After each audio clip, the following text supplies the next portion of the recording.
Hi అండి, అందరికీ good morning. ఈరోజు నేను పక్షులకి గింజలు వేయటం మర్చిపోయా.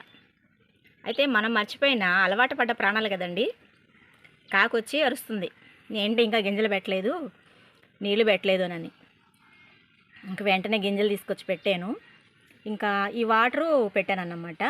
వచ్చింది చక్కగా 2-3 గింజలు తినింది. అంటే తినేసి కొంచెం మరి వాటర్ తాగిందో లేదో తెలియదు, కానీ గింజలు తినడం చూశాను. ఇంక వెళ్ళిపోయింది అన్నమాట.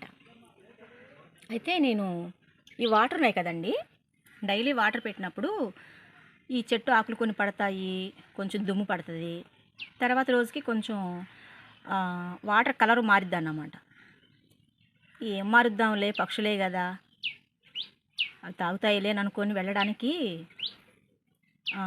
అనుకోకూడదు. అయితే నేను అనుకోలేదు. ప్రతిరోజు ఏం చేస్తానంటే ఆ వాటర్ మారుస్తూ ఉంటాను. ఆ వాటర్ మార్చి మళ్ళీ ఫ్రెష్ వాటర్ పెడతా. ఎందుకంటే మనలాంటివే కదా, అవి కూడా ప్రాణాలే కదండి. సో కాబట్టి మనం తాగలేనివి అవి తాగాలంటే అది కరెక్ట్ కాదు కదా. పైగా మూగజీవులు, అడగలేవు, కోపం వచ్చినా తిట్టలేవు. సో కాబట్టి ప్రతిరోజు వాటర్ మార్చి మంచి ఫ్రెష్ వాటర్ పెడతాను అవి తాగటానికి. గింజలు అయితే 2 రోజులకు ఒకసారి పెడుతూ ఉంటాను, ఎందుకంటే ఒక్కోసారి మిగులుతూ ఉంటాయి. ఎందుకు వేస్ట్ చేయడం అని చెప్పానని అయిపోయిన తర్వాత పెడతాను. అయితే ఈరోజు వచ్చి కాకొచ్చి అరిసిందన్నమాట, ఇంకా ఏంటి ఆహారం పెట్టలేదు అని. మొత్తాన్ని తీసుకొచ్చి పెట్టిన తర్వాత తినింది, వెళ్ళిపోయింది. అయితే ఇప్పుడే కొన్ని పిచ్చుకలు వచ్చినాయి. నేను మాట్లాడేటప్పుడు పిచ్చుకలు అరుస్తూ ఉన్నాయి, వినండి. అంటే వాటి సమయం ఇది. సో కాబట్టి అవి కూడా వస్తాయి, చక్కగా తింటాయి, వాటర్ తాగుతాయి, వెళ్ళిపోతాయి. అంటే నిజంగా నేను అనుకుంటా, దేవుడు నాకు ఎంత మంచి మనసు ఇచ్చాడని. నిజమే కదండి.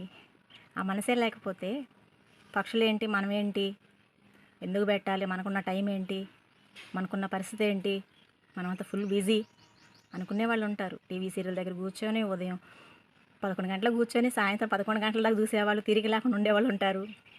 జాబులకి వెళ్ళేవాళ్ళు ఉంటారు, పనులకి వెళ్ళేవాళ్ళు ఉంటారు, ఊరకు తిరిగేవాళ్ళు ఉంటారు.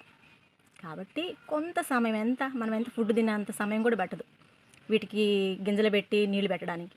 సో కాబట్టి కొంత సమయం ఇతరులకు కేటాయిద్దాం.